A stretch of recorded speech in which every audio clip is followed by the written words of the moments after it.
T-Mobile customers are the latest hack victims. Google Glass might have new life with Magic Leap. SolarCity claims the world's most efficient solar panel, and more. It's Friday, October 2nd, and this is Crunch Report.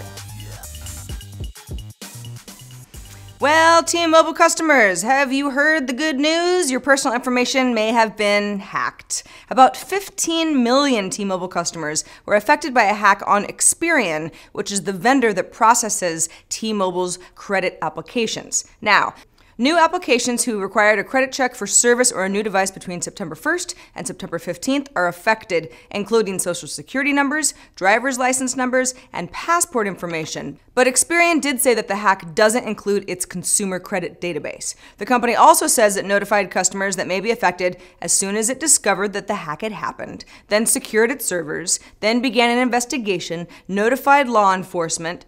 It's also offering consumers 2 years of identity resolution services, and that's all fine and good, but still didn't prevent hackers from getting information in the first place, and this just keeps happening. Well, we really haven't talked much about Google Glass as of late, but there seems to be some momentum from the company. Yesterday, Google published a patent application that it filed in March of 2014 for using holograms in a head-mounted display, like Google Glass, that would allow Google to create augmented reality experiences that superimpose CGI over what's being seen in real life. Interesting detail. The patent sheds light on Google leading the $542 million funding round for augmented reality startup Magic Leap. And TechCrunch's Josh Constine thinks a possibility could be that Google Glass is the hardware platform for Magic Leap's AR content. Now, although Google Glass didn't really work that well in its first consumer push, the company is still selling versions of Glass for enterprise. That's according to 9to5 Google. As for Magic Leap, it's filed its own series of trademarks for future augmented reality content like characters and titles and games. The companies might be pretty synergist. SolarCity, the sun-powered startup founded by Elon Musk's cousins, Lyndon and Peter Rive. That family is just, they just love inventing things. SolarCity announced today that it has created the world's most efficient solar panel with a 22% module level efficiency. That's higher than rival company X Series panels at 21.5 module level efficiency percentage. SolarCity created a new panel through a process it claims not only maximizes performance, but also shrinks manufacturing costs, which comes out to an additional 30 to 40% more power per panel. To get these numbers, SolarCity used third-party independent testing from the Renewable Energy Test Center, which is an energy services and certification testing facility for solar panel products. The company says that the new panels are ideal for rooftops and carports and plans to expand to commercial installations next. The new modules will come from SolarCity's 100 megawatt pilot facility in Fremont, California this month, and then will move production to a 1 gigawatt facility in Buffalo, New York.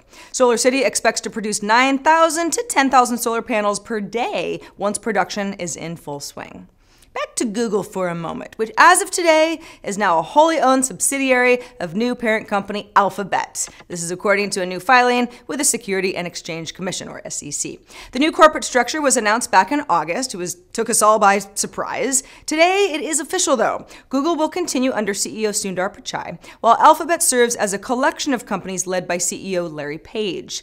This means that Google stock has been converted into Alphabet stock, although the stock ticker symbol remains the same, with trading of Alphabet stock expected to begin when the market opens on Monday morning. Should be interesting.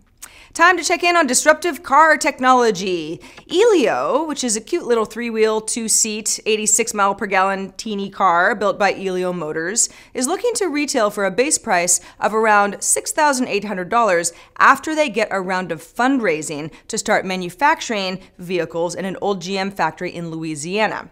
The car is technically classified as a motorcycle because it only has 3 wheels, and has already received about 45,000 pre-orders. People love it. Paul Elio, founder and CEO of the company, says that Elio needs about $300 million before they can really start producing cars, and that venture capital hasn't really been a solution because VCs think the project is too big for an eventual follow-up check.